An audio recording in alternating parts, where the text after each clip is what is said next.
आज उग्रसेन इधर सूरसेन के पुत्र वसुदेव के साथ सगाई हुई और लाखों का धर्मान लेकर के कंस अपनी बहन को विदा करने जा रहा है।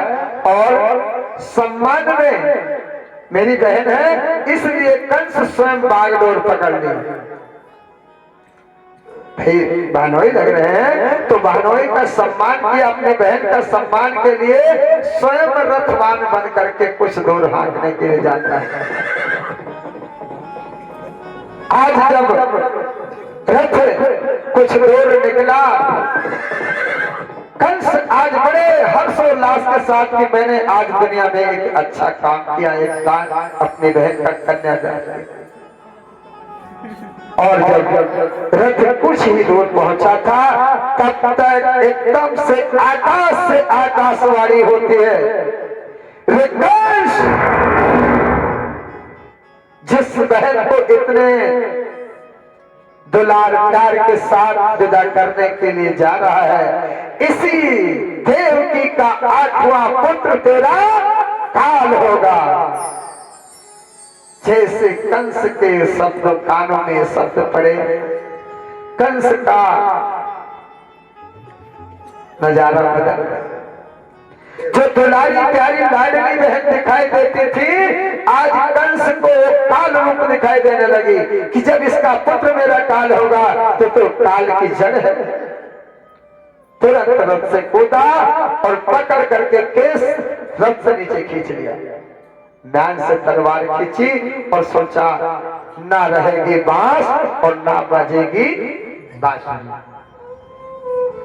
ऐसा विचार करके कंस आज देवकी को जैसे मारने चला, आज वही देवकी रो रो करके आज सारा सुहाग आंचल आंसुओं से भीग गया। जैसे वसुदेव ने देखा कि अरे कंस से क्या करता, रथ से कूद करके कहने लगे,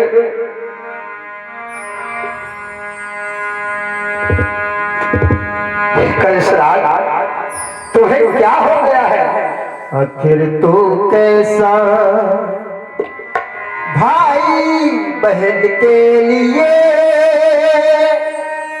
क्या से भाई क्या करता है? आखिर तू कैसा भाई है, पहले परिवार करता है। कैसा भाई है, पहले परिवार करता है। भाई बहन के लिए कैसे भाई क्या करता है? आखिर तू कैसा भाई है, बहन परिवार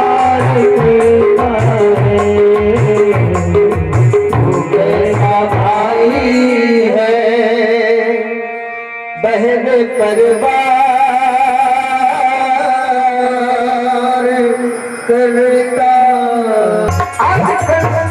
लक्ष्मण जी कहने लगे इस तरह कौन सा दे सकता है कि विवाह मंडप तरह चिता बनाई जाए? कंस कहने लगा नहीं देख सकते अगर तो लो आंखें फोड़। इतना कहकर कंस ने खड़ग उधर दी, कागर नहीं देख सकते हैं तो आंखें फोड़ लो।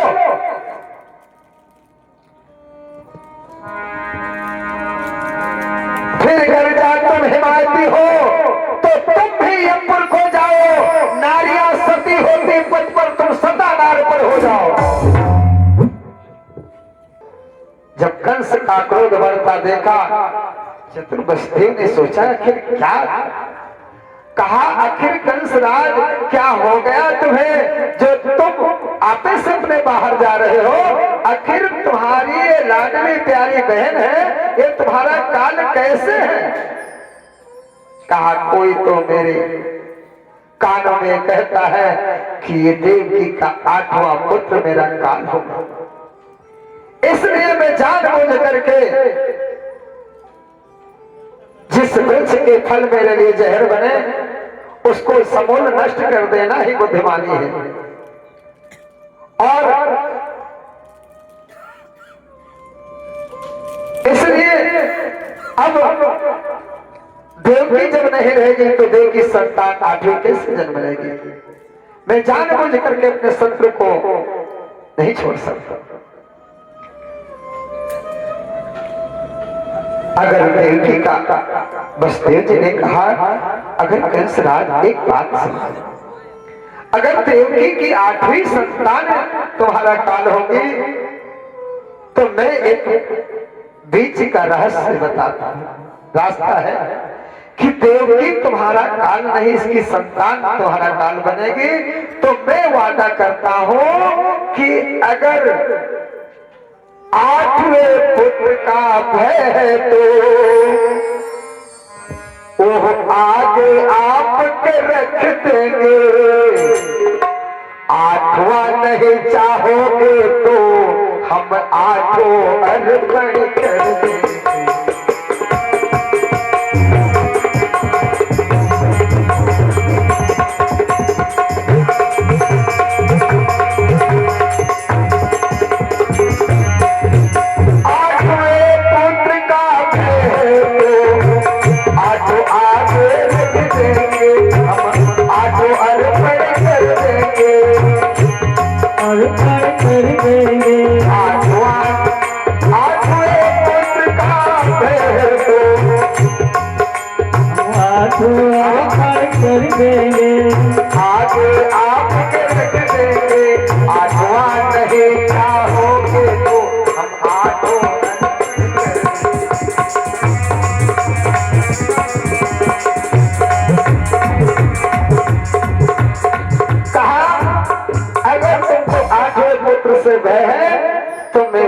करता हूं वो आठवां पुत्र तुम्हें अर्पण कर दूंगा।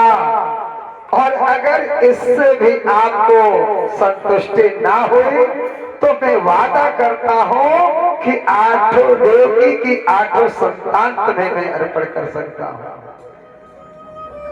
कंसराज कहने लगा, असुरराज कहने लगा तब तो है स्वीकार, और किंत भोगना पड़ेगा तब तक कारागार। सुखदेव जी कहने लगे राजा कारण समझ में आया। भगवान को मथुरा की जेल में आने का कारण यही बना कि ये भूमिका बनी, इसी कारण भगवान को मथुरा की जेल में आना पड़ा। और वसुदेव और देवकी का आज्ञा पाते ही हुआ वही जो क्रूर कंस की इच्छा थी। दंपत्ति के जीवन अभिनय की पहली करुण यवनिका थी। आज जिन हाथों में कंगना बांधा था, कंस ने कहा सुनो, जिन हाथों में कंगना बांधा हथकड़ियां वहां पड़ेगी।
नौकरी हम दिन चाहते कोई ले कि न ले, सरकारी ड्यूटी है। अच्छा लिया है अगल बगल देखे रहे कोई स्वावे न पावे, कुछ जने उघाए लाग। सुन लो, एक थोड़ी सी टेबलेट दे देने तो सो जाए तुम लोग। एक सरकारी टीचर थे और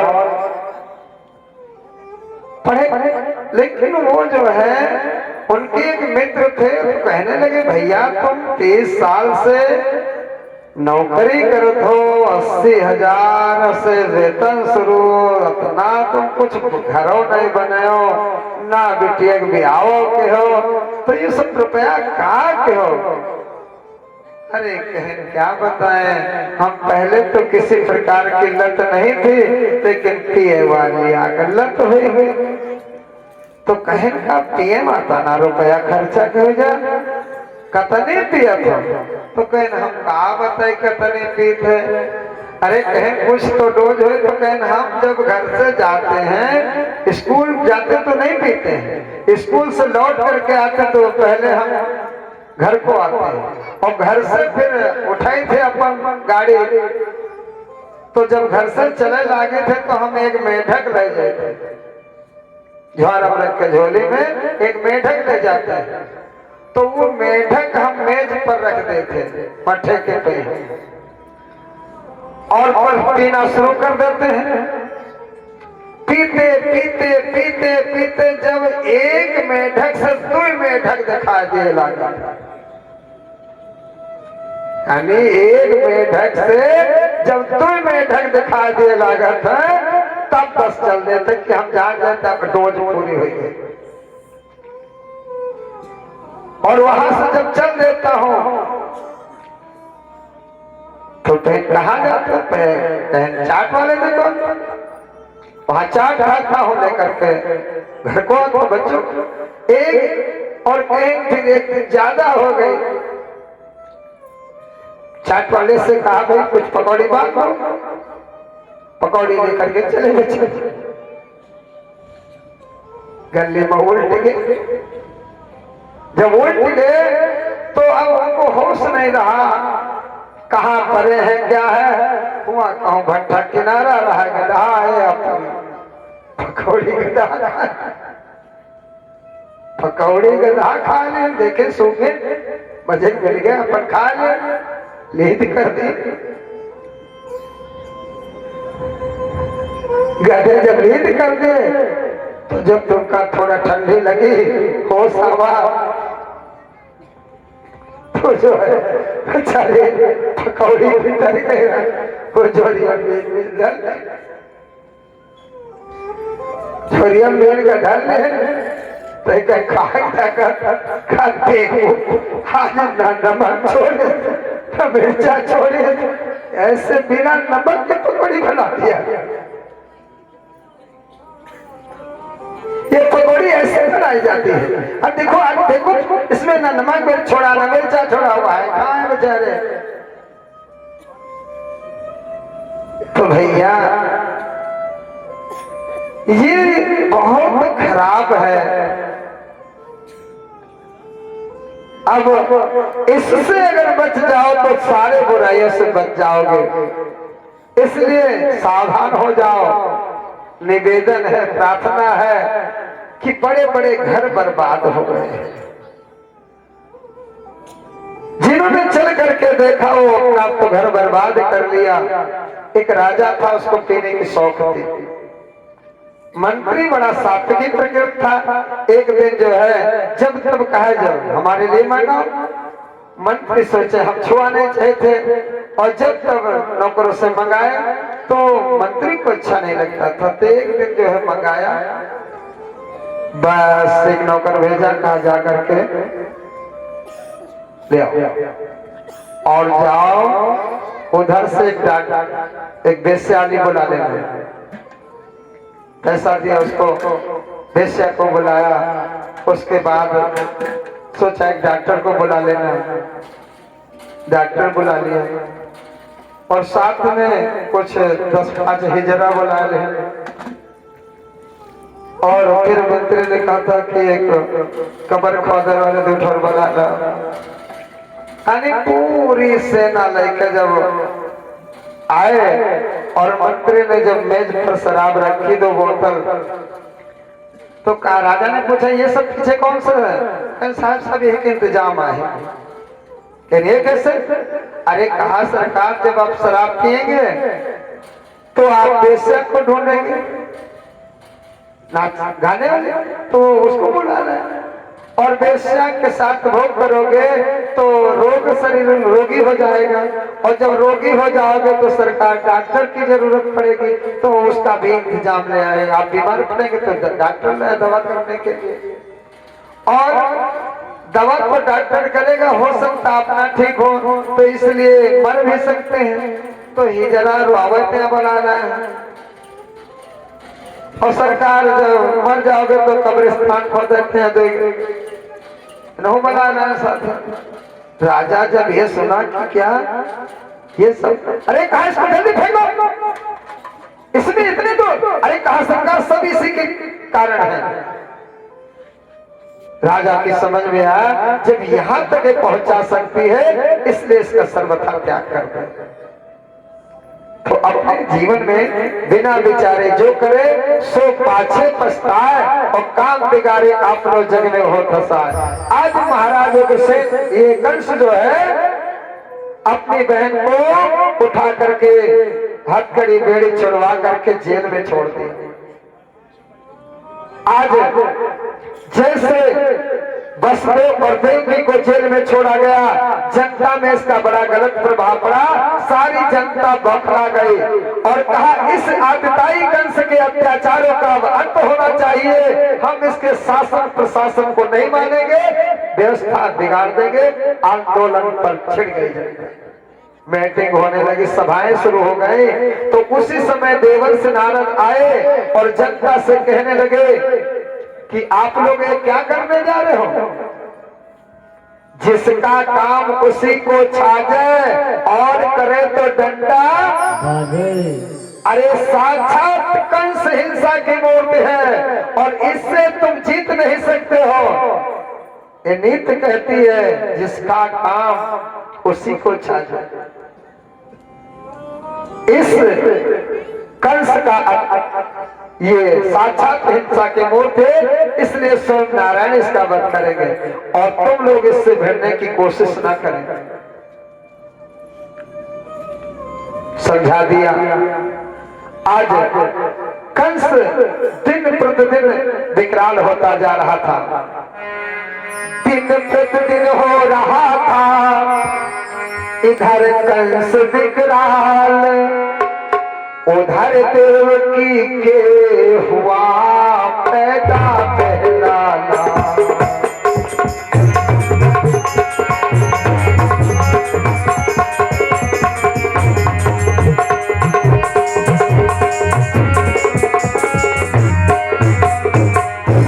और जैसे इधर देवकी ने प्रथम पुत्र को जन्म दिया, वसुदेव कहने लगे देवी, जो क्षत्रिय लोग प्रण करते हो प्रण से नहीं छुड़ते हैं, और लाओ एक तुम्हारा अधखिला समन कंस की क्रोध अग्नि में झुलसाओ। कहा ठीक है ले जाओ, लेकिन क्या एक मनुष्यता है? हृदय पर हाथ रख करके कहो कि क्या ये मनुष्यता है? अरे पशुओं और पक्षियों में भी अपने बच्चे की ममता होती है, और आज एक तुम हो जो अपने बचने के लिए अपने बच्चों की आहुति देने जा रहे हो। वसुदेव कहने लगे देवी, मैं कब कहता हूं कि हम मनुष्य हैं? हम तो पशुओं से बदतर हैं, आंखों से सब कुछ देख रहे पर बोल न सकते, बदतर हैं क्योंकि मैं वचनबद्ध हूं। हे देवी, आर्य लोग जो प्रण करते हैं वो प्रण से कभी नहीं टलते हैं, इसलिए मैंने वादा किया था कंस से कि कई देवकी की 8 संतानें तुम्हें मैं अर्पित कर दूं, इसलिए वादा किया है बचाना है। अरे वादा किया है तो निभाना होगा, वादा किया है तो निभाना होगा, लालन को भेंट चढ़ाना होगा।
जाना